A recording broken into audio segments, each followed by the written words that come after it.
Hi, TPH Games here. In Cyberpunk 2077, many media references and Easter eggs exist. In this video I will show and explain several cool references and Easter eggs for some classic films and the game that can be found in Cyberpunk 2077. Maybe you have missed some of those. For example, in Night City's district Santo Domingo in Arroyo, close to the Arasaka Industrial Park to be precise, we find a Terminator 2 Easter egg. In the film classic from 1991, there is the truck chase scene in the Flood Control Channel. A very similar scene we find in Night City as well, but here the outcome is different. In the Flood Control Channel we see a black truck similar to the film, a shopping cart in front of it which is crushed in the film, a dead robot, a destroyed motorcycle and the corpse of a man. If we loot the robot, we find a shard with a conversation between Arnold, Blake and Tex. The actor of the T-800 is of course Arnold Schwarzenegger. Schwarz means black, which is a possible interpretation of the etymology of the name Blake. The Egger, which might mean something like somebody from a corner, is not further referenced.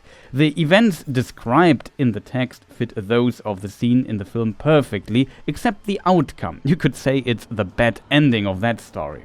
The dead man is most likely Jimmy O'Connor, which is a reference to John Connor.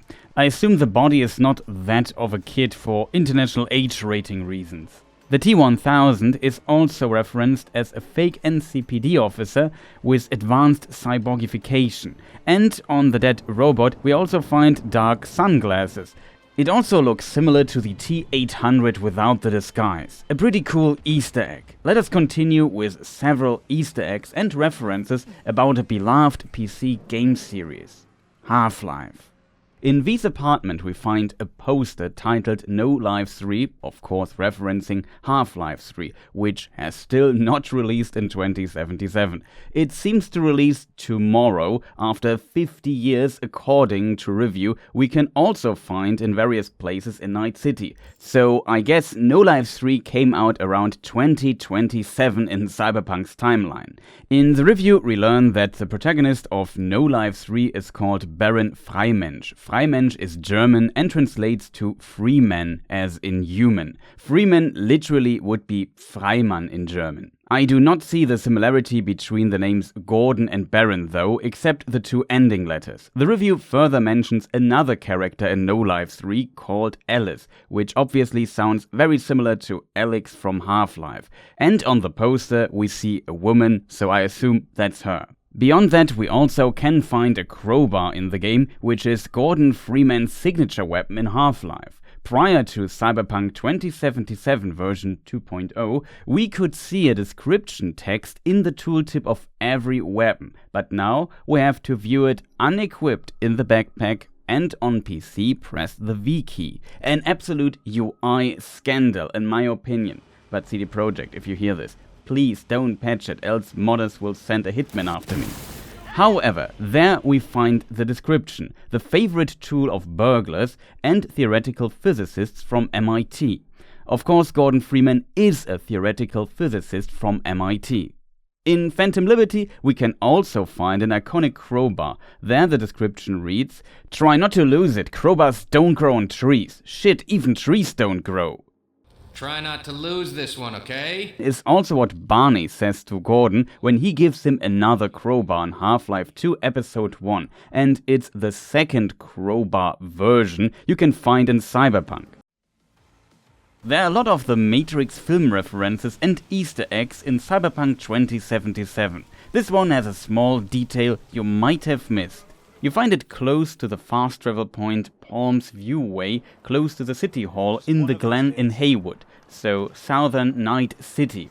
If you go down this street and go up the stairs on the left or west side of the street, you find the corpse of a man who most likely fell down from one of the towers nearby. Oh, fuck. It seems a metal grating he was walking on broke and he fell to his death. Further, we find a text chart with a log of his last phone call, which explains what happened. And here we come to the Matrix from 1999. His name was John Anderson, a clear reference to Thomas A. Anderson, which is Neo's original name in The Matrix. He is talking to somebody called Orpheus, which of course references Morpheus, and it's written with lead speak elements, which was still famous in the late 90s and early 2000s when the films were made. In the message, Orpheus navigates John Anderson through the building and out of a window of the tower, similar to how Morpheus navigates Mr. Anderson in The Matrix. Neo's cell phone also falls down in the film, and we see one here as well lying next to the corpse, though it looks like the other phones in Night City. Who knows in what iteration of The Matrix Night City plays? The phones have changed over the iterations, it seems. It's funny that Johnny Silverhand, played by Keanu Reeves, comments on this because he also played Neo in the Matrix films. This was now the obvious part of the reference, but if we look at the corpse, we notice that his skin tone does not fit that of Keanu Reeves. And I think that here lies another hidden reference, because Keanu Reeves was not the first choice to play Neo. The first choice was Will Smith, who funnily enough turned down the role to play Captain Jim West in Wild Wild West instead. Wild Wild West was commercially unsuccessful, while people to this day still talk about The Matrix. Smith said on his YouTube channel that he was not proud of it, though he would have probably messed up the Matrix films, because then also, for example, Morpheus would have been played by somebody else. He also admitted Keanu was a perfect cast for Neo. So I guess we are in a different timeline where the Will Smith version of Neo lives in Night City and who did not decide to get arrested, and as a result continued climbing outside the window, where he then fell down on his way to the emergency exit or scaffold. Another reference in Cyberpunk 2077 you might have missed, though it's very iconic. I'm talking about one of the many Blade Runner references in the game. Close to the metro station Congress and MLK in Haywood, Vista del Rey, you find the forsaken Advocet Hotel, however pronounced, northeast of the metro station. It is, as far as I'm aware, from Mike Pondsmith's Cyberpunk 2020 Night City sourcebook of the tabletop RPG. Inside the hotel you already find the first reference, which is this origami figure. It's not a unicorn origami as in the Blade Runner film from 1982, but it's, I assume, a pigeon, which also appears in Blade Runner, so close enough. Then there's still one working elevator, which takes you to the 42nd floor. 42 is most likely chosen deliberately. Though it's usually a sci-fi reference for The Hitchhiker's Guide to the Galaxy, I assume here it has a different meaning. The famous monologue of Blade Runner's antagonist, Roy Batty, is exactly 42 words long. When we get out of the elevator, the daytime changed magically to night from whatever it was before, with full moon and rain. Leaving the elevator, we are greeted by a dazzling white light cast by a flying sci-fi vehicle, and the mood fits perfectly to that of the final confrontation with Batty in the film. If we explore the area outside, we can find the text "like tears," which are two words from the mentioned famous monologue. Speaking of Roy Batty, if we look further, we see an almost naked man sitting in the rain holding a pigeon. Here it's not white. Though the game shows unknown for his name, he looks a lot like Roy Batty, played by Rutger Hauer, with his white dove. The area and mood from the film are extremely similar and well captured in this game scene here.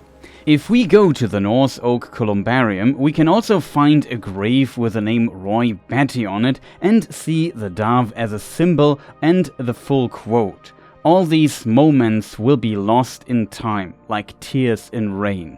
The grave can also be found when you haven't found Roy Batty on the roof yet, where he seems to be still alive. A beautiful reference. This time it's about Die Hard from 1988. You find it a bit south of the Alexander Street metro station in city center downtown. It's a bit hidden, but on the roof of this building behind the fence you see two corpses lying on the floor. If you inspect the area further, you will find another one inside the ventilation system. This is of course very reminiscent of John McClane, played by Bruce Willis, crawling through the vents holding his lighter. We also see a lighter next to the corpse in the game. Though the hair does not match, the dead man also wears a white and dirty tank top, similar to McClane in the film. If we loot the corpse, we find a shard with the transcript of a conversation between John McBain and Holly Gennaro McBain. In the film, it's John McClane, the protagonist, and his wife Holly Gennaro McClane. In the conversation, McBain says he prefers the vents instead of hacking the door and is warned by Holly that it's not safe. In the film classic, it works out for the protagonist, but in Night City, he runs out of luck and dies here, potentially being killed by the two guards, though he takes them out as well at the same time. Let's call it a draw. McBain also says that he would prefer being in Philly, so Philadelphia right now, which also references a line from the film, which is, as far as I'm aware as not native speaker, a common expression in the US originating from actor and comedian W.C. Fields that got popular over time. At the end of the conversation, Holly asked John to say hi to Hans, which of course references Die Hard's iconic antagonist Hans Gruber, played by Alan Rickman. John confirms he will and ends with his famous catchphrase "Yippee-ki-yay." This is not the only Die Hard reference in Cyberpunk 2077, same with, for example, The Matrix and Blade Runner references. The others I will maybe cover in another video and some YouTube shorts. Thank you for watching. I hope you enjoyed the video. It's the first all-in-one version of the shorts I made about Cyberpunk references so far. Were there any Easter eggs in this video you have not found yet? What are your favorite Easter eggs in Cyberpunk 2077 and which one should I cover next as short? Let me know in the comments. Also feel free to press the like button and subscribe. Also a huge thank you and shout out to all people supporting me, be it via YouTube memberships, Twitch subscriptions, Patreon or buying me a tea over Ko-fi. Thank you for your support and generosity. Again, thank you for watching and goodbye.